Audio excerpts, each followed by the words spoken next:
ta parole, préparer nos cœurs à monter vers toi.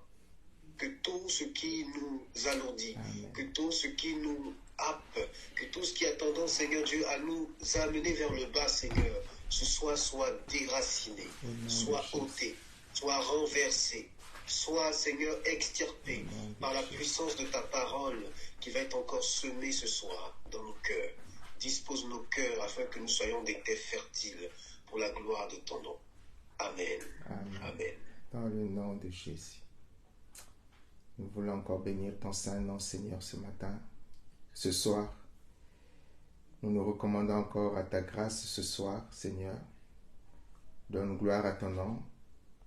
Donne gloire à ton nom. À qui d'autre irions-nous? Amen. Alléluia. Je vous salue dans le nom puissant de Jésus. C'est donc le pasteur Guy-Rémy Pambou et j'ai ce soir, la responsabilité de partager la parole avec vous. Et nous allons poursuivre dans ce cadre le sujet de dimanche sur la persévérance. Et mardi prochain, Dieu voulant, nous partagerons tous ensemble sur les raisons qui font que nous ne puissions pas progresser dans la foi. Certaines raisons qui font que nous ne puissions pas progresser dans la foi. Mais ce soir, j'ai eu à cœur, par la grâce de Dieu, la pensée de partager avec nous ce passage de la parole de Dieu, cet encouragement du Seigneur autour de la persévérance.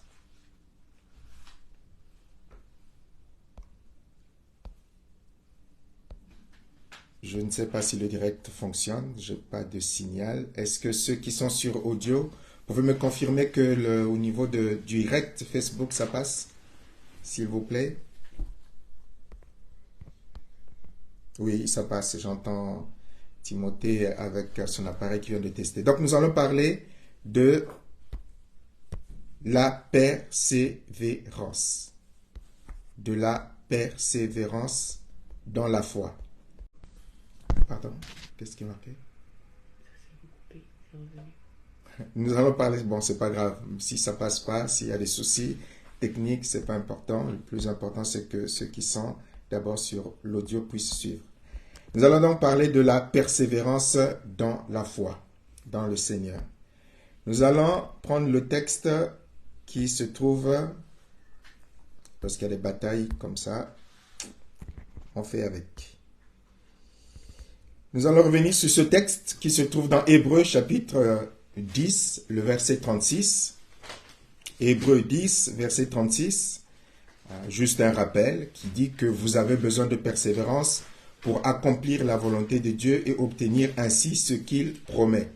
Nous rappelions dimanche que, et c'est une réalité que nous avons tous les chrétiens, vous qui m'écoutez, vous qui me suivez, vous avez forcément un sujet de prière sur lequel vous vous attardez et qui est pour vous le sujet de prière principal. Vous traversez peut-être une épreuve particulière, vous traversez peut-être des situations compliquées, plus ou moins compliquées, ou vous avez peut-être aujourd'hui, là, ce matin, vous êtes réveillé, vous étiez chantonnant, joyeux, apaisé, enthousiaste, et puis au cours de la journée, vous avez peut-être pris connaissance d'une information ou d'une épreuve, d'une situation qui est venue en quelque sorte charnellement ternir votre journée. Peut-être que vous vous êtes relevé en fin de soirée ou encore vous êtes sonné par l'annonce que vous avez reçue, l'information que vous avez reçue.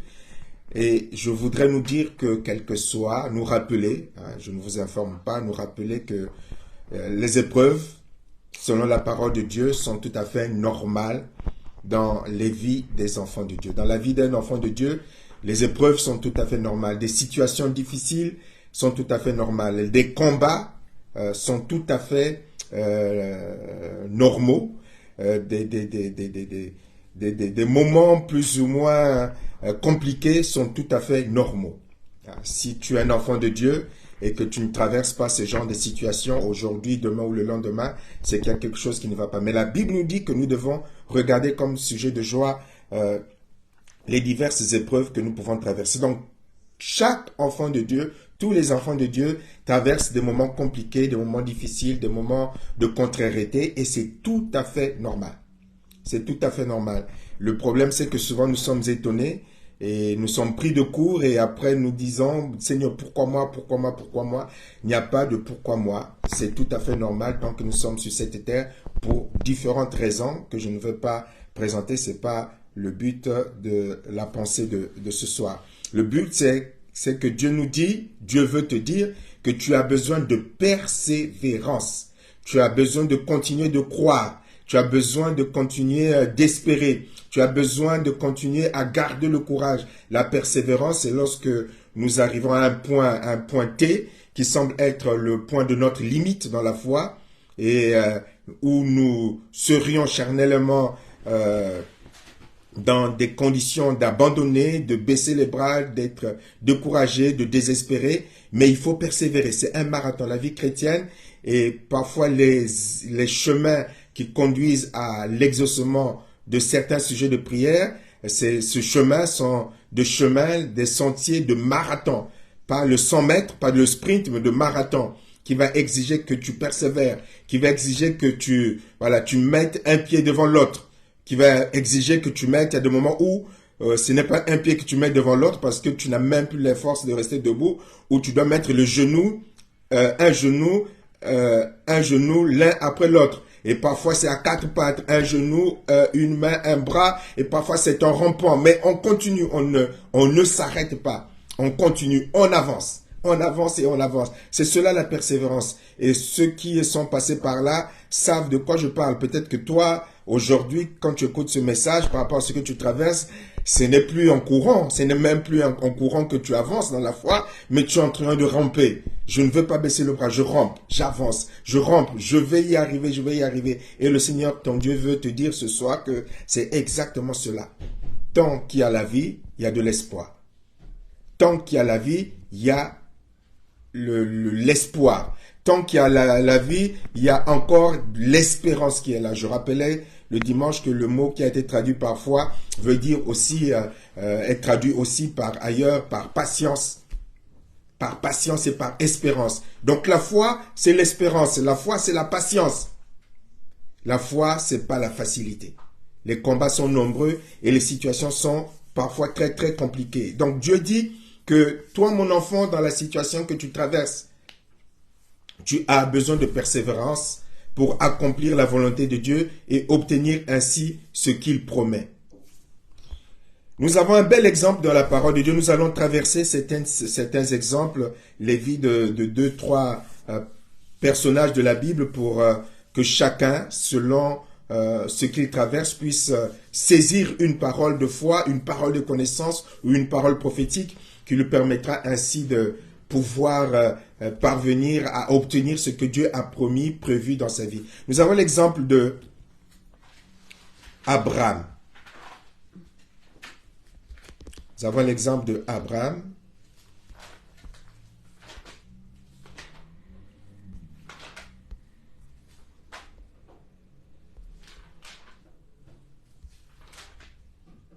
Exemple de Abraham.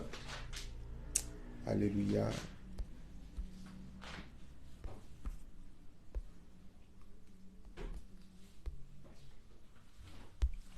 Nous avons besoin de l'exemple d'Abraham. Dans Romains chapitre 4, verset 18 au verset 22. Romains 4, 18 au verset 22. Espérant contre toute espérance, il crut en sorte qu'il devint père d'un grand nombre de nations, selon ce qui lui a été dit, telle sera ta postérité.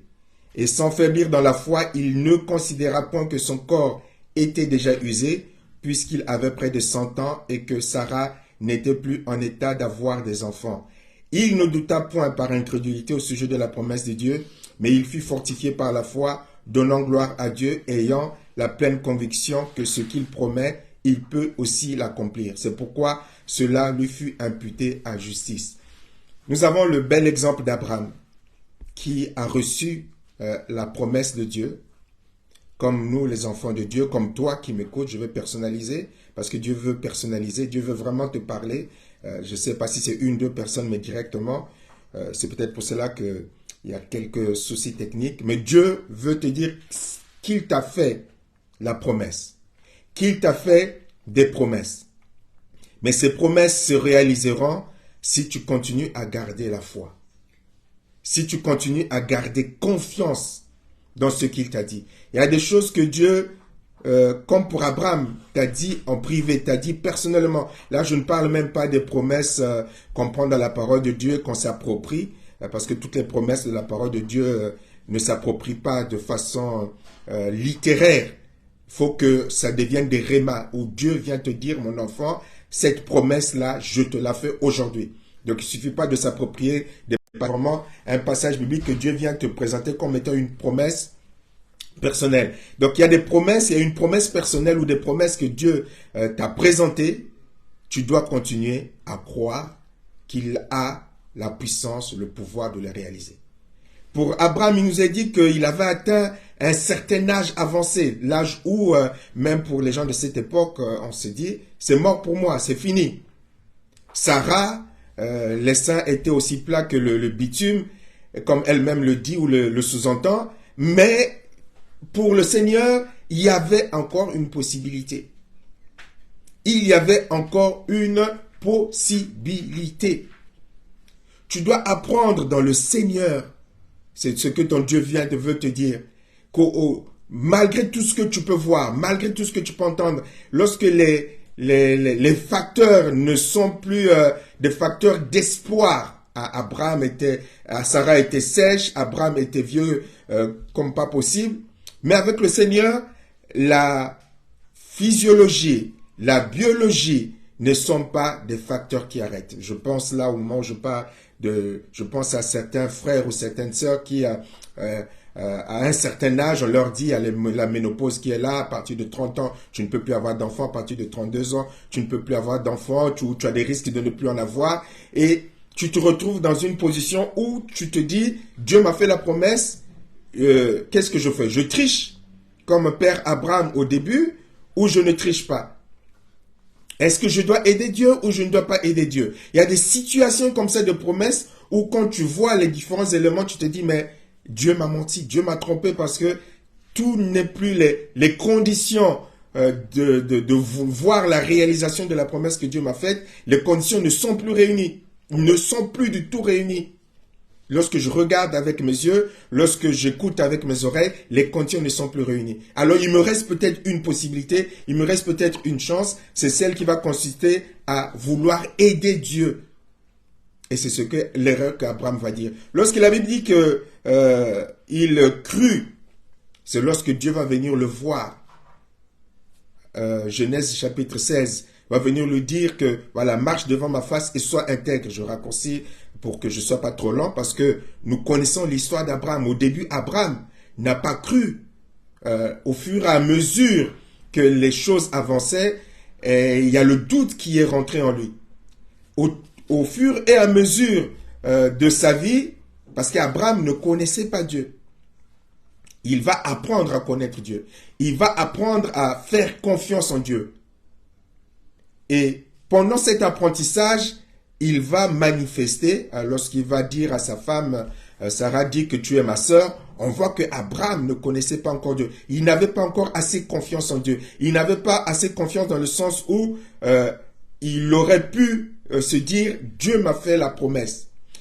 Et tant que cette promesse ne s'est pas réalisée, je ne peux pas mourir. Parce que c'est Dieu qui s'est engagé. C'est l'Éternel, c'est le Tout-Puissant qui s'est engagé. Je ne sais pas si je me fais comprendre. Si Dieu vous a fait une promesse, en prenant l'exemple d'Abraham, Dieu lui dit que tu auras un enfant. Et donc, tant que dans cette promesse, il y a d'autres certitudes qui doivent accompagner. Parmi ces certitudes, c'est se dire, Dieu m'a fait la promesse que je vais avoir un enfant. Donc, tant que je n'ai pas cet enfant, je ne peux pas mourir parce que Dieu a fait la promesse. Je ne peux pas mourir avec la promesse. Je ne peux pas mourir, personne ne peut me tuer, personne ne peut m'empêcher. C'est-à-dire que les circonstances qui pourraient faire en sorte que cette promesse ne se réalise pas, ces circonstances donc sont donc sous le contrôle de mon Dieu. Sous le contrôle de mon Dieu. Donc Pharaon ne peut pas me tuer. Donc tout ce qui m'appartient, qui concourt à la réalisation de la promesse sont sous la protection de Dieu. Et donc, j'ai pas besoin de tricher. J'ai pas besoin de mentir. J'ai pas besoin de sacrifier ma femme. Abraham ne connaissait pas Dieu comme nous, aujourd'hui, nous le connaissons. Donc, il a appris à connaître Dieu. Et son erreur, en écoutant Sarai, va lui coûter cher. Va lui coûter 13 ans de silence. 13 ans, enfin, va lui coûter beaucoup, on va le voir. À force de le lire, Genèse de mémoire, chapitre 16, verset 16, certainement.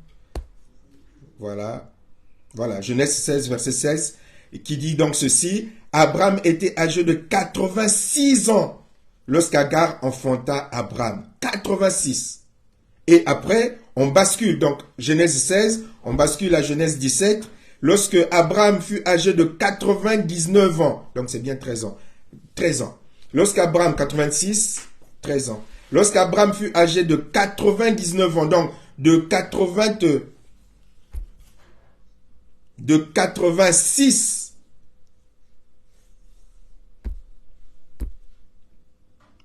jusqu'à 99, donc 96, ça nous fait 10, on rajoute 16, ça fait bien 13 ans, je crois. Voilà, bon, bref, plus de 10 ans, 13 ans ou 16 ans, c'est ce qui arriva à Abraham, de silence de Dieu.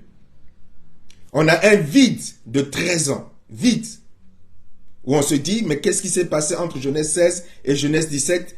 Est-ce qu'Abraham n'a pas vécu? Ça veut dire qu'Abraham n'a rien vécu avec le Seigneur. Et c'est là où Dieu va lui dire, lorsqu'Abraham, donc, on est Genèse chapitre 17, verset 1, lorsqu'Abraham fut âgé de 99 ans, l'Éternel apparut à Abraham et lui dit, je suis le Dieu Tout-Puissant, marche devant ma face et sois intègre.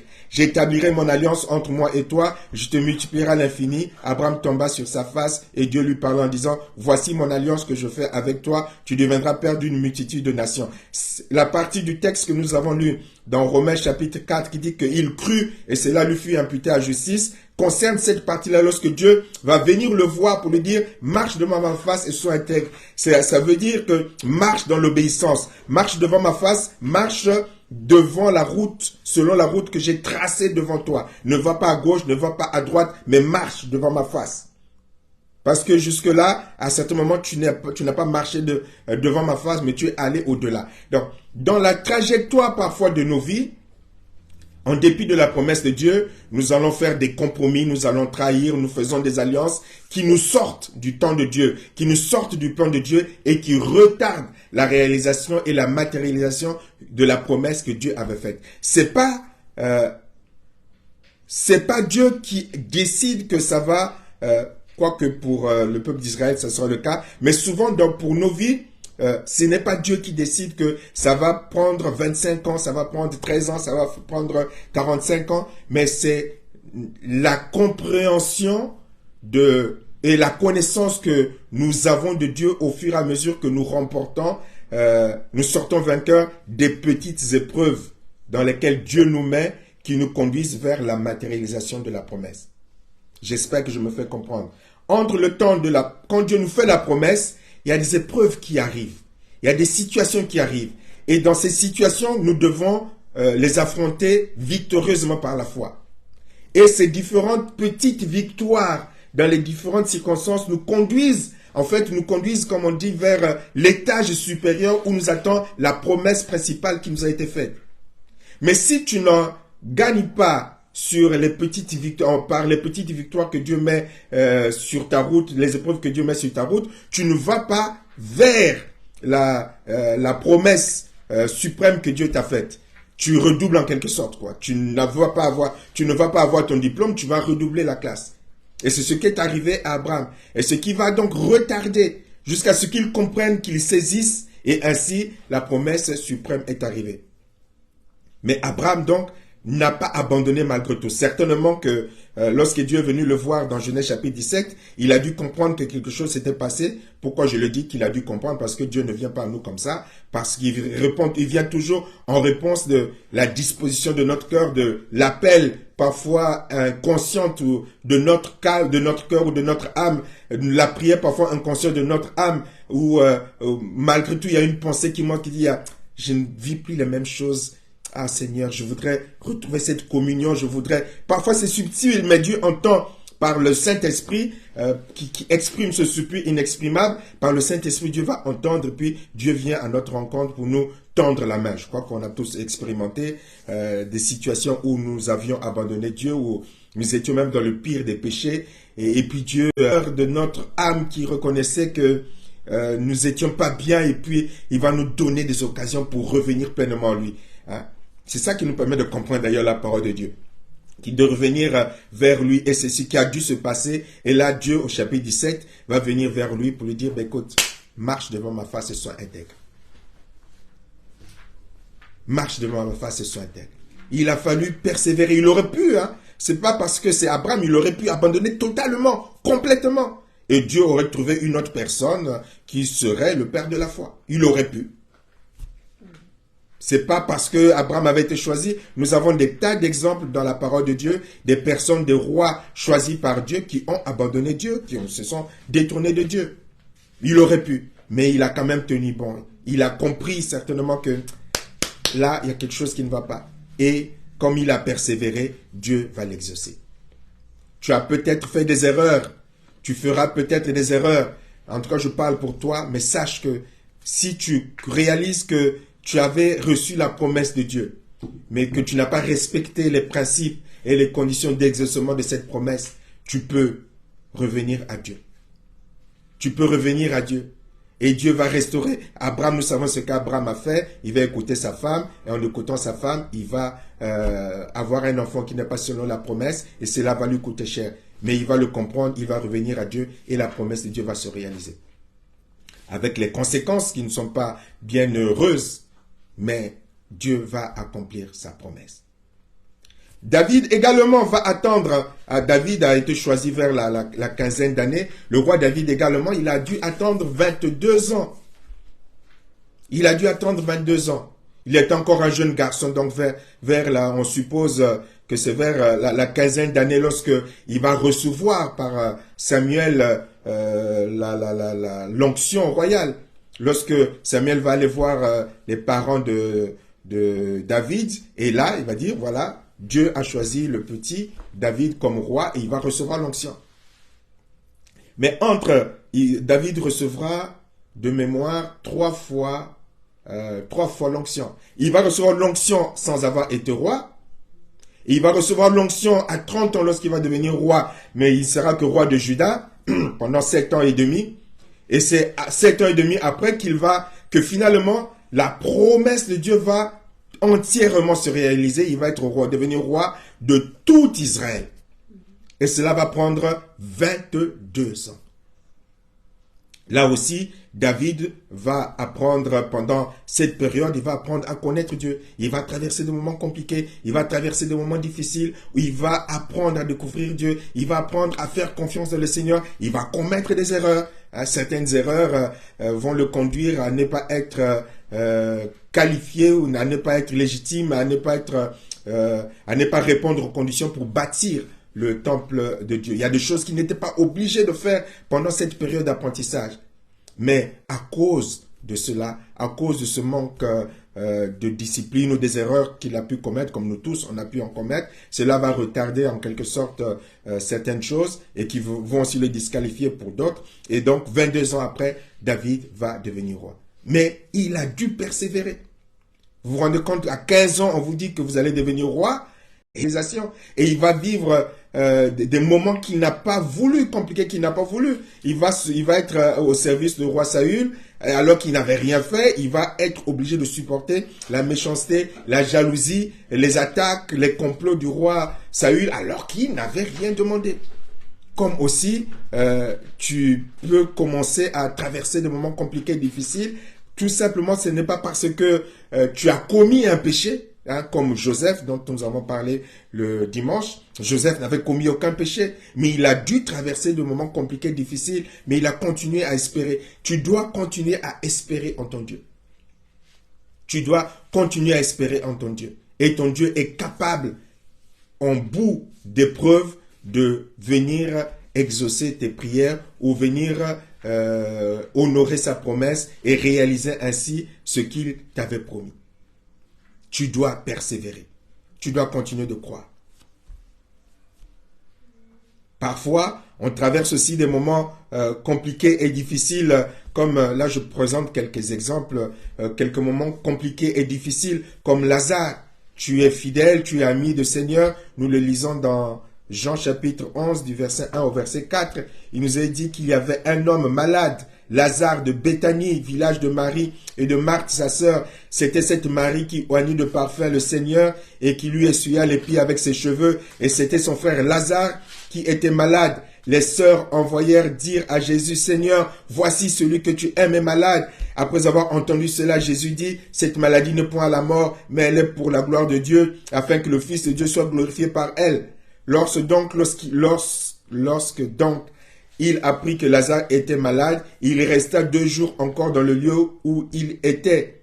Le verset 14 et 17 disent, alors Jésus dit ouvertement, Lazare est mort. Et le verset 17, Jésus étant arrivé, trouva que Lazare était déjà depuis 4 jours dans le sépulcre.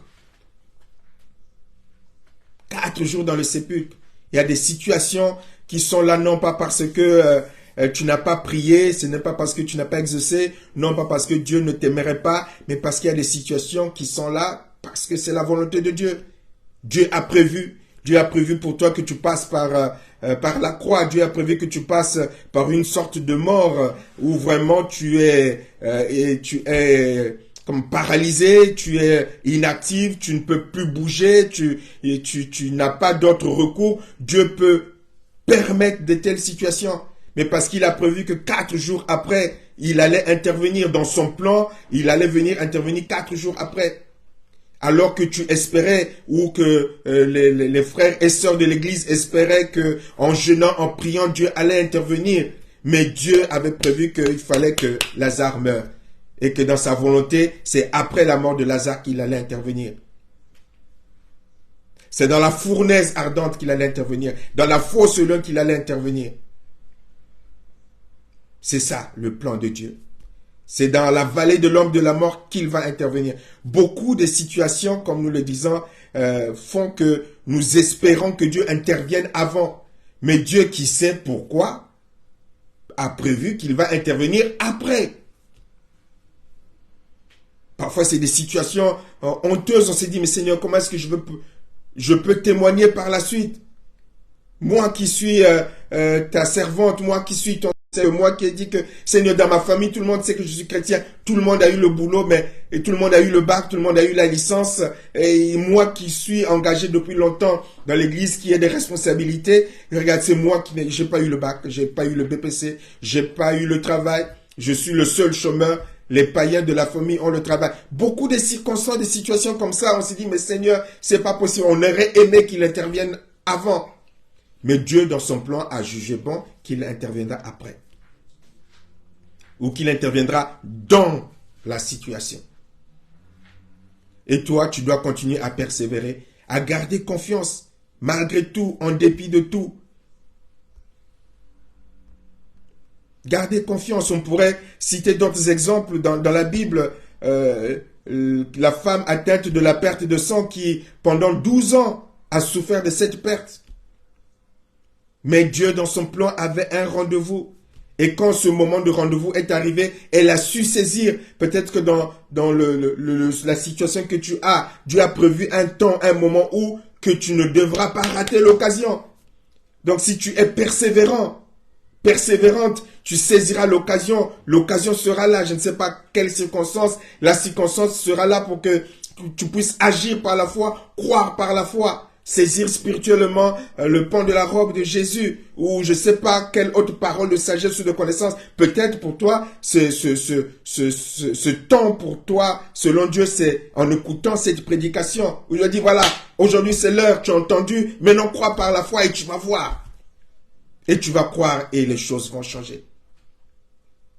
Mais si tu baisses le bras, si tu n'as pas la détermination de cette femme atteinte de la perte de sang, qui a bravé les circonstances, qui a bravé les règles sociologiques, elle avait la perte de sang, elle était impure, elle ne devait pas être au milieu de la foule, elle ne devait pas être au contact des hommes, mais elle va braver les lois, elle va continuer de croire que malgré tout cet homme-là, ce Dieu-là, ce sauveur, ce Messie, il a le pouvoir d'agir, d'intervenir dans ma vie. En dépit des lois, peut-être des lois physiologiques, peut-être des lois sociales, peut-être des lois spirituelles que les hommes ont établies, mais Dieu, parce que tu auras cru à l'instant T, en ce moment de ton rendez-vous, un peu comme Bartimée également, qui a entendu m'aller dire, oh tais-toi Bartimée, toi l'aveugle, tu ne vaux rien. Il va dire, non, non, non, non, non, non, non, non. Il s'est mis encore à crier fort, fils de David. Et c'est parfois ce qui doit arriver.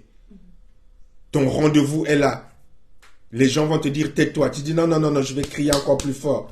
Les gens vont te dire, tu n'as pas le droit. Si, si, si. Vous, selon vos lois, vos règles, je n'ai pas le droit. Mais moi, je crois. Moi, je crois. Vous le touchez, vous priez dans votre église, cette méga église, vous venez, vous pensez que moi, j'ai pas le droit, mais moi, je viens, j'ai le droit. Alors les gens, les autres personnes de la méga église ne recevront pas le miracle, mais toi, parce que tu as bravé, tu as eu la foi ce jour-là, peut-être que ce sera le seul jour où tu vas mettre le pied dans cette église, où tu vas rencontrer ces serviteurs de Dieu, toi tu repars, béni, visité, exaucé. Alléluia. Le paralytique de Bethesda, 38 ans qu'il était malade. Mais ce jour-là, Jésus est venu et Jésus avait rendez-vous avec lui. 38 ans. Les autres avaient plus de possibilités de se jeter dans la piscine. Mais lui, il ne pouvait même pas. Il n'y avait personne. Je vais le lire cette histoire. Peut-être que c'est ton cas dans ta tristesse. Jean chapitre 5 du verset 1 au verset 3 et du verset 5 au verset 6. Qui dit, après cela, il y eut une fête des Juifs, et Jésus monta à Jérusalem. Or, à Jérusalem, près de la porte des brebis, il y avait une piscine qui s'appelle en hébreu Bethesda, et qui a 5 portiques. Sous ces portiques étaient couchés un grand nombre de malades, des aveugles, des boiteux, des paralytiques, qui attendaient le mouvement de l'eau. Là se trouvait un homme malade depuis 38 ans. Jésus, l'ayant vu coucher, et sachant qu'il était malade depuis longtemps, lui dit, « Veux-tu être guéri ?» Et là, le Seigneur va le guérir. Le Seigneur va le guérir. Pourquoi lui?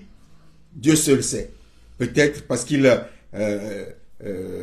remplissait des conditions particulières. Peut-être que toi, tu remplis ces conditions particulières où Dieu ne verra que toi en particulier pour venir te dire, j'ai vu ta foi, ma fille, j'ai vu ta foi, mon enfant. Tu le veux, oui. Mais Seigneur, tu vois, il n'y a personne pour m'aider. Il n'y a pas les frères et sœurs pour m'aider. Pasteur Carmen s'occupe d'autres personnes qui lui donnent sa dîme. Moi, comme j'ai rien, personne pour m'aider. Dieu dit, mais moi, je t'ai vu. Moi, je suis plus important que celle qui court après la dîme. Moi, je t'ai vu. Et je viens pour prendre soin de toi. Personne ne fait attention à toi, personne ne peut t'aider, mais moi j'ai vu, je viens pour prendre soin de toi. 38 ans, 38 ans. Il aurait pu dire, bon moi, ramenez-moi chez moi pour que j'attende la mort, ou mettez-moi à un endroit où les gens pourront me donner quelques dîmes. Non, il est quand même resté là. Il est quand même resté là. 38 ans. Souvent nous manquons de persévérance. Souvent, nous manquons de persévérance. Nous sommes prompts à pleurer, nous sommes prompts à nous lamenter, nous sommes prompts à accuser, nous sommes prompts à baisser les bras. Mais dans la foi, nous ne sommes plus aussi efficaces. C'est-à-dire que continuer de croire. Parce que nous subissons, nous croyons que ce sont les hommes qui sont coupables, nous croyons que ce sont les hommes qui sont responsables, nous croyons que c'est parce que le pasteur n'a pas prié pour moi, Nous pensons que c'est parce que, mais nous oublions que le regard, tu dois le garder sur le Seigneur. Et continuer de croire, contre toute espérance que ce qu'il a promis, il a le pouvoir de l'accomplir. Tu dois continuer de croire que ce qu'il promet, il a le pouvoir de l'accomplir. Crois, espère, contre toute espérance. Ce que ton Dieu t'a promis, il a le pouvoir de l'accomplir.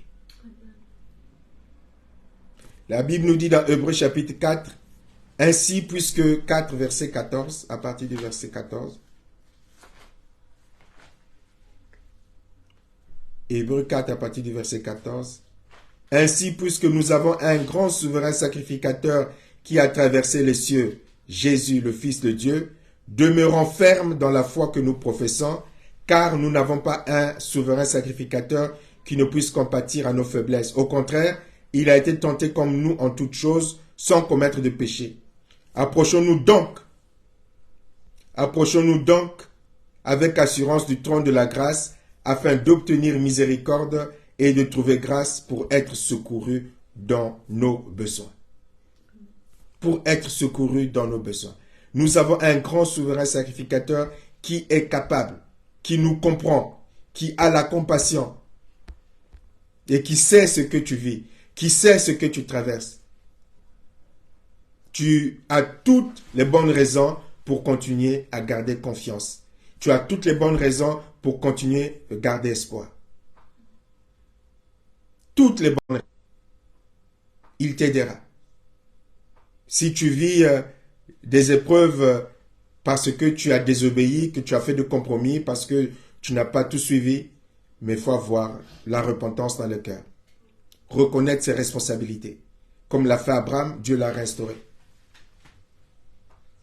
Le roi David avait la promesse de la placer à la tête du pays, du royaume.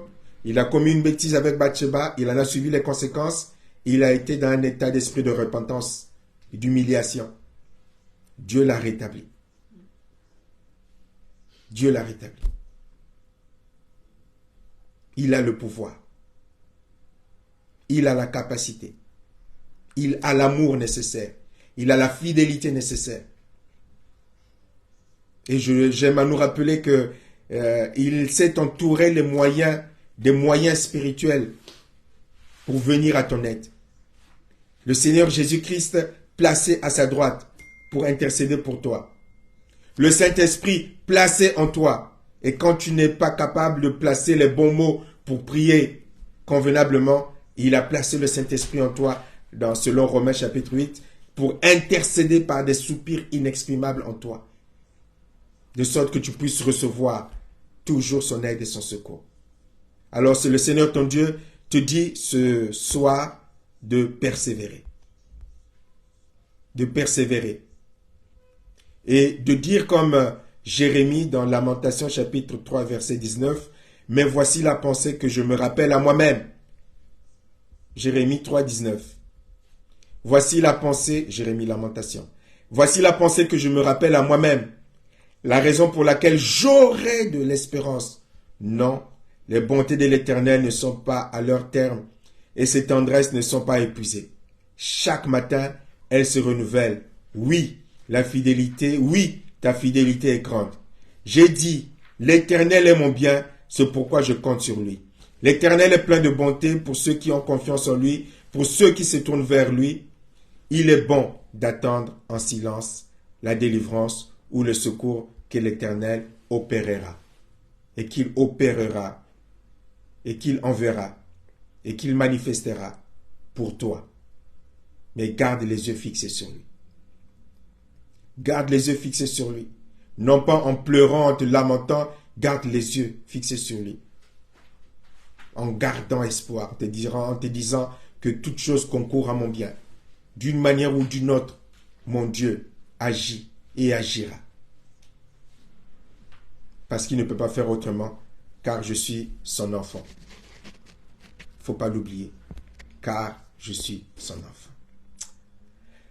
Amen. Voilà donc la pensée que Dieu m'avait donnée de partager avec vous. Je voulais intervenir sur un autre sujet, mais Tout à l'heure, le Seigneur m'a donné de revenir sur le message de dimanche pour que nous puissions en tirer bénéfice. Chaque enfant de Dieu connaît ses épreuves, connaît ses sujets de prière, connaît les éléments de sa vie sur lesquels il prie. Il invoque le Seigneur pour dire, Seigneur, viens à mon secours, viens à mon aide. Mais il ne faut pas que l'attente puisse créer en toi le désespoir. Garde, chaque jour, veille à ce que ta foi soit toujours au même niveau. Seigneur, j'ai confiance en toi. Seigneur, j'espère en toi. Seigneur, je sais que je ne serai pas déçu. Seigneur, je sais en qui je crois. Alléluia. Voilà, donc je vais demander à mes frères et mes sœurs qui sont sur Skype s'ils ont des choses à rajouter. Sinon, nous allons prier et puis nous recommander à la grâce de Dieu. Sœur Michel, est-ce que tu as quelque chose à rajouter? Seigneur, cet encouragement encore ce soir à persévérer, à ne pas regarder aux circonstances, mais à lui faire confiance. Ce qu'il dit, ce qu'il a promis, ce qu'il a dit dans le secret. Chacun de nos cœurs, chacun a reçu une parole parce qu'il est venu au Seigneur, ou en tout cas, comme Abraham a reçu sa parole, nous avons tous reçu une parole sur laquelle il faut s'appuyer. Et je bénis le Seigneur encore, même si c'est une redite, pour en tout cas la main tendue encore ce soir et comme elle aime à dire nos pasteurs, ce clin d'œil au travers duquel il nous redit encore qu'il est là pour nous et qu'il prend soin de nous, qu'il est fidèle à faire taire peut-être ces voix comme nous avons eu des enseignements précédemment, ces voix qui veulent nous faire sortir du plan de Dieu, toutes les voix de l'adversité, la voix de la chair, la voix de ceux qui servent le diable, les démons, et qui veulent nous faire sortir, et puis me réjouir aussi de ce que le Seigneur, au travers de sa parole encore ce soir, va donner à nombreux d'entre nous d'être victorieux. C'est ce qui réjouit mon cœur encore ce soir, au travers de ce que le Seigneur a dit, au travers de ta bouche, pasteur. Merci beaucoup. Frère David, frère Brou, voici. Je bénis le Seigneur, je n'ai rien à rajouter. Merci pour sa parole. Merci beaucoup. Frère Audrel.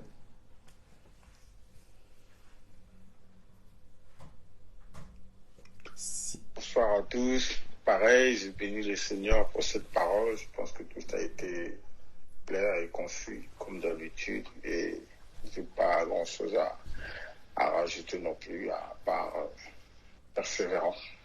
Amen. Amen. Chez les Sumbo, Jonathan. Amen à la parole. Pas grand-chose à rajouter aussi. C'est vrai qu'il faut persévérer. Et il faut qu'on arrive à le faire dans les moments où on n'est pas dans la confidence. Parce que parfois, Dieu nous met dans la confidence et c'est plus simple de continuer à croire. Parce que on sait que ça arrivera tôt ou tard, mais certain, quand on n'est pas dans la confidence, c'est un peu plus dur de tout s'installer en nous. Alors qu'il faut juste, comme quand on est dans la confidence. Merci beaucoup, Jonathan. Sandra, si tu es disponible. Oui, bonsoir à tous, bonsoir pasteur. Bonsoir Sandra. Pasteur Guy. Oui, en tout cas cette parole de ce soir, en tout cas je dis aussi amen, que le Seigneur continue à te bénir pour que nous puissions toujours avoir des messages aussi forts. Et par rapport à tout ce que tu as dit, effectivement, il y a des moments où c'est dur, il y a des moments où les épreuves semblent nous submerger, mais ça ne nous submergera pas parce que le Seigneur ne peut pas nous donner des épreuves qui, comme ils disent, qui va dépasser en fait notre entendement, nos forces. Et donc, il a toujours une voie de sortie. C'est vrai que des fois, à des moments, on n'en peut plus. Mais il a une porte de sortie exceptionnelle qu'on n'imagine même pas. Et l'année passée, j'avais vraiment... bon, je vais pas dire désespéré, mais je savais plus où mettre la tête. Et j'ai présenté, Seigneur, regarde, j'ai 2 situations, vraiment, tu agis. il a ouvert une porte que je n'imaginais pas. Et je dis, ce Dieu-là, il fait des clins d'œil. Il peut pas t'emmener une grande victoire si tu n'as pas des petites victoires. Et en fait, ces petites victoires qui t'emmènent, c'est pour que tu puisses découvrir son amour et croire. Même c'est difficile. Parce que tu viens à lui parce que tu as un problème. Tu viens à lui parce que tu te dis, bon, j'ai tel problème, je vais présenter au Seigneur, j'aurai la solution. Non, mais le Seigneur te dit, non, c'est pas ça. Je peux résoudre ton problème, mais ce que je veux, c'est que toi, tu puisses te dire que je vais être dans ta vie, dans ta barque. Amen. Que les vents et les tempêtes ne manqueront pas. Mais il faut que tu saches que c'est moi le Seigneur. Donc, il va faire passer des épreuves pour te conduire à la grande. Mais il y a des moments où on en peut, on dit, mais Seigneur, regarde, mais je peux pas. Il dit, tu vas pouvoir, parce que il y a un chant que tu chantes souvent qui dit, tu n'as pas dit que tu couleras. Donc, en fait, il faut que tu traverses. Il veut te transformer ton cœur. C'est pas seulement qu'il te donne la voiture, la maison, le travail. C'est pas ça. Il veut que tu sois transformé, que tu sois un témoignage et que tu puisses encore parler, que les gens voient à travers toi que tu es capable de faire des choses. Et c'est vraiment la persévérance, parce que des fois on dit non, je peux pas là, je peux pas, c'est pas possible. Regarde, il va te dire tu peux, parce que tu sais que je t'aime. C'est ça le plus important, parce que je t'aime, et donc tu sais pas comment je te ferai sortir de là. Crois seulement, tu verras. Et donc c'est vrai que la vie d'un enfant de Dieu, c'est vraiment beaucoup de choses, mais ce qu'il veut, c'est comme tu dis, c'est la fois passée tu parlais de pouvoir apprendre à écouter le Saint-Esprit, mais écouter Dieu, mais c'est dans ces épreuves-là où on dit, mais on n'a pas de solution, quoi. Mais il dit, je vais ouvrir la mer pour toi. Et vraiment, c'est encore un message qui vient me fortifier. Je pense que ça fortifie tout le monde pour dire que qu'on regarde l'amour de Dieu, qu'il est tout puissant, qu'il fait de la terre son marchepied, que si on continue à croire, on continue à persévérer, ça va toujours marcher, même si c'est difficile. Amen. Amen. Merci beaucoup, Sandra. Merci beaucoup. C'est bien de pouvoir expérimenter ces secours du Seigneur et les garder en mémoire pour continuer à persévérer dans la foi. Le problème, c'est que parfois on oublie. C'est pour cela que le psalmiste dit, mon âme bénit l'Éternel, n'oublie aucun de ses bienfaits. Garder en mémoire, les exploiter et les ruminer pour garder la foi. Amen. Pasteur Carmen.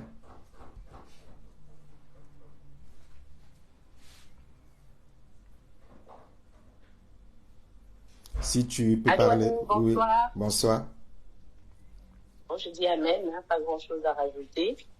Et j'étais intéressée aussi par ce que disait la sœur Sandra sur l'importance aussi pour le Seigneur de faire sauter toutes nos limites humaines et de regarder vraiment à ce que lui est capable de faire, et surtout aussi de ne pas avoir ce regard donc égocentrique, qui pousse à toujours regarder nos propres besoins comme supérieurs, comme fondamentales.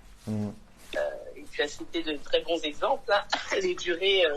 La durée d'attente, de l'exaucement pour de nombreux personnages bibliques, et notamment Abraham, qui n'a même pas vu entre guillemets la terre promise selon le regard humain, qui fait que il faut vraiment comprendre que aussi ce que Dieu a promis va forcément s'accomplir, parce que le plan individuel pour chacun est lié au plan global qu'il poursuit.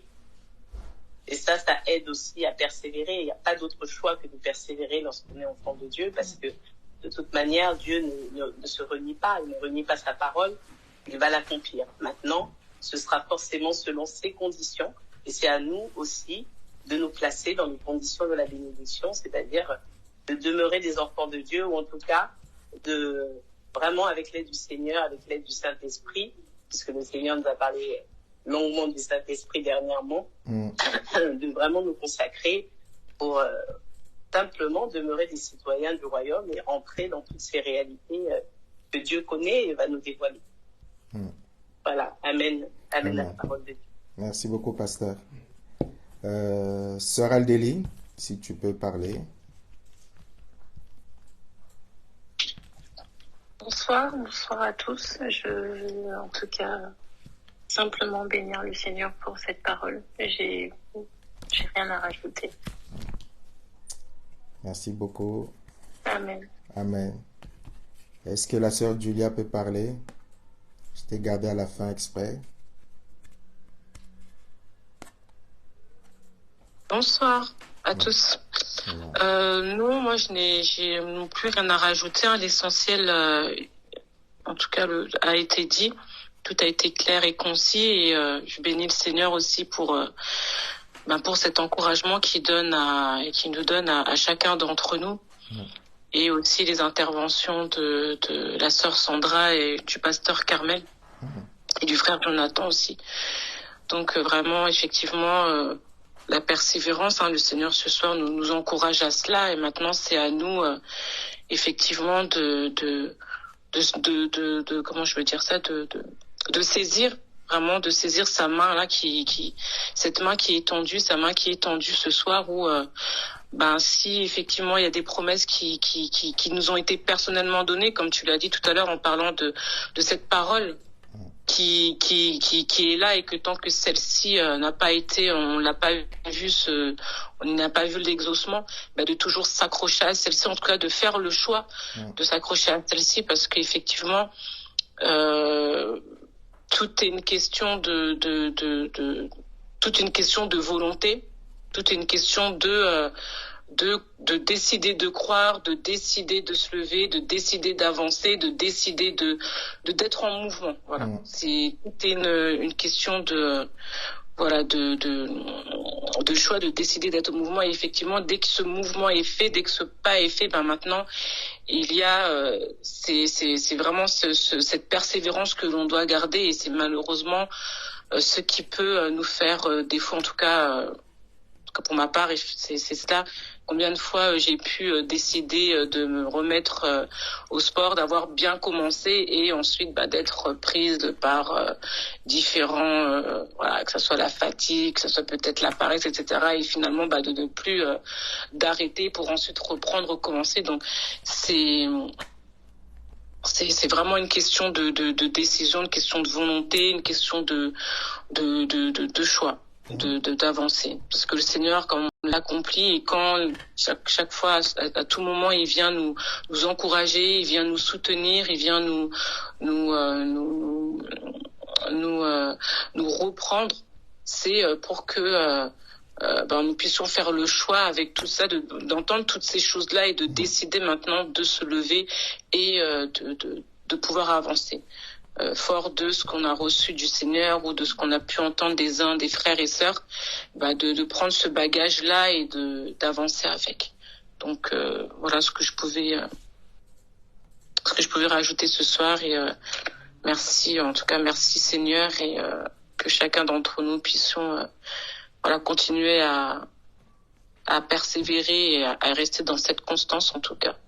Et quand il y a parfois, comme l'a dit la sœur aussi Sandra, parfois il y a la fatigue qui est là, quand les circonstances sont difficiles, quand les situations vont peut-être de plus en plus s'accentuer, d'aller rechercher la force auprès du Seigneur, parce que le Seigneur nous donne cette force-là. La parole le dit dans le livre d'Ésaïe, que il donne la vigueur, il donne des forces. Donc ne pas hésiter à, quand on arrive un peu au bout du bout humainement, là d'aller chercher cette puissance que le Seigneur nous donne en lui, et de pouvoir, même s'il faut, comme tu as dit aussi tout à l'heure, pasteur, ramper, continuer à avancer, même si c'est en rampant, en se traînant la jambe, en se tenant le bras, ou voilà. Mais il faut avancer. Amen. Bon. Amen. Merci beaucoup. C'est pour ça que je t'ai gardé pour la fin. Mais tu nous recommandes la grâce de Dieu dans la prière par rapport au message. Donc, tu pries pour les uns comme pour les autres. Et ceux qui sont sur Skype, ceux qui sont sur Facebook. Et puis, tu termineras pour nous recommander la grâce de Dieu. Amen. Éternel, notre Dieu, notre Roi, nous voulons encore, Seigneur, vraiment te dire merci. Merci, et aussi reconnaître, Seigneur, ta fidélité. Reconnaître, Père éternel, ta bonté envers chacun d'entre nous. Reconnaître, Seigneur, ton amour, Père éternel, parce que encore ce soir, si tu es venu, Père éternel, continuer sur ce sujet de la persévérance, Seigneur mon Dieu, c'est parce que tu as vu que dans les cœurs, Seigneur Jésus, il y avait peut-être cette fatigue, il y avait peut-être ce manque de cette foi qui commençait à diminuer, qu'il y avait peut-être, Seigneur, qu'il y avait un besoin, en tout cas qu'il y avait un besoin de pouvoir entendre ces paroles, qu'il y avait un besoin de pouvoir réentendre, Père éternel, tes promesses, de pouvoir réentendre, Seigneur, ce que toi, tu as préparé pour chacun d'entre nous, ce que tu as pourvu pour chacun d'entre nous, comme il a été dit, de pouvoir rappeler, Père éternel, à nos souvenirs, Seigneur Dieu, ce que tu as déjà fait par le passé, les épreuves dans lesquelles nous étions et où tu nous as sortis, Seigneur, qu'il est aussi important, Père éternel, vraiment de garder nos regards fixés sur toi, Seigneur, d'espérer, de continuer à espérer en toi, Père éternel. Seigneur, il n'y a rien de ce que nous pouvons vivre ici-bas qui te soit inconnu. La parole nous dit qu'il n'y a rien de nouveau sous le soleil. Ce qui a été vécu hier par ceux qui nous ont précédés sera vécu aussi demain par ceux qui nous suivront, Seigneur mon Dieu. Mais ce qui est réconfortant, c'est que ta parole ne change pas, que ta parole ne changera pas, Seigneur mon Dieu. Et qu'il est important, vraiment, Père éternel, pour ne pas vivre ce que, Seigneur, ton serviteur a vécu 13 ans, Père éternel, sans entendre ta voix, parce qu'il a été, Seigneur Jésus, influencé parce que son épouse, sa femme a pu lui conseiller, mon Dieu, mon roi, que Père éternel, nous puissions nous raccrocher à ce que nous entendons de toi, à ce que nous avons entendu de toi, à ce que tu nous as dit, à ce que tu nous as révélé, Seigneur, dans le secret, dans nos moments d'intimité avec toi, Père, et de nous raccrocher à cela. Peu importe, même si, Seigneur, les éléments se font contraire à ce que tu as dit, Père éternel, mais vraiment nous attacher, Seigneur, à cette parole, à ce réma, à cette vérité, Père éternel, parce qu'au final, c'est cette vérité qui nous fait avancer, c'est cette vérité qui nous fait continuer à espérer en toi, c'est cette vérité, Seigneur, qui nous fait continuer à avancer, Père éternel, à faire grandir notre foi en toi. Et elle doit être notre partage, en tout cas, chaque jour un peu plus. Alors, Seigneur, je prie pour mon frère, je prie pour ma sœur, je nous recommande, Père éternel, vraiment entre tes saintes mains, Seigneur, pour que nous puissions nous saisir de cela, Seigneur, et prendre la décision d'avancer, parce que là aussi, Père éternel, dans cet encouragement, tu as aussi pointé notre responsabilité de faire ce choix, que de nous lever et d'avancer. Seigneur, comme nous avons eu ce partage hier et comme nous l'avait rappelé notre sœur Cétride, lorsque le Seigneur Jésus, lorsque le paralytique s'est trouvé devant le Seigneur et quand le Seigneur lui a demandé ce qu'il voulait, il lui a dit qu'il souhaitait remarcher et le Seigneur lui a dit donc lève-toi et marche. Et c'est ce que le Seigneur nous dit ce soir encore, de nous lever et de marcher, contre vents et marées, de nous lever, de continuer d'avancer, Seigneur. En tout cas, merci pour ce Père vraiment merveilleux que tu es pour nous. Tu es ce Père qui ne veut pas voir ses enfants rester assis, qui ne veut pas voir ses enfants être dans la désolation, qui ne veut pas voir ses enfants rester dans cette position, Seigneur mon Dieu, mais comme nous qui sommes parents ici, comme nous voyons autour de nous les personnes qui nous sont chères, nous désirons les voir avancer, nous les encourageons dans leur situation, dans leurs épreuves, Seigneur. Tu nous encourages aussi dans nos situations, tu nous encourages aussi dans nos épreuves, Père éternel. Alors merci pour cela. Je te dis aussi, Seigneur mon Dieu, merci pour ce temps que nous avons passé ensemble où tu es venu au milieu de nous. Merci parce que même si nous allons nous séparer, Père éternel, nous croyons que Jésus, nous serons encore connectés à toi, Père éternel. Merci pour cette soirée que tu nous donnes de pouvoir passer ensemble en famille, le repas que nous allons partager. Père éternel, la nuit aussi que tu as préparée pour chacun d'entre nous. Ton regard, Père éternel, posé sur chacune de nos vies. Seigneur, merci parce qu'assurément, tu nous as précédés, Père éternel, en toutes choses et tu as fermé, Père éternel, aussi notre marche, Père très saint. Vraiment, béni soit ton nom encore et que ton nom soit glorifié, élevé dans tout ce que nous allons faire, tout ce que nous allons entreprendre lorsque nous allons raccrocher, Père éternel, jusqu'à demain. En tout cas, béni soit ton nom, Seigneur, et je te recommande aussi les différentes activités, Seigneur, que nous aurons encore cette semaine jusqu'à ce week-end, Père éternel. Je t'ai ainsi prié, dans le nom de Jésus. Amen. Amen. Merci beaucoup. Donc, Amen. Je vous souhaite une bonne soirée sur Skype et une bonne soirée pour ceux qui sont sur Facebook. Nous recommandons à la grâce de Dieu le prochain direct Facebook et audio, c'est le dimanche à partir de 11h, 11h30. En attendant, je nous souhaite une bonne soirée. Au revoir sur Skype et puis au revoir sur Facebook. À très bientôt. Merci, à très bientôt. Merci. Bonne soirée.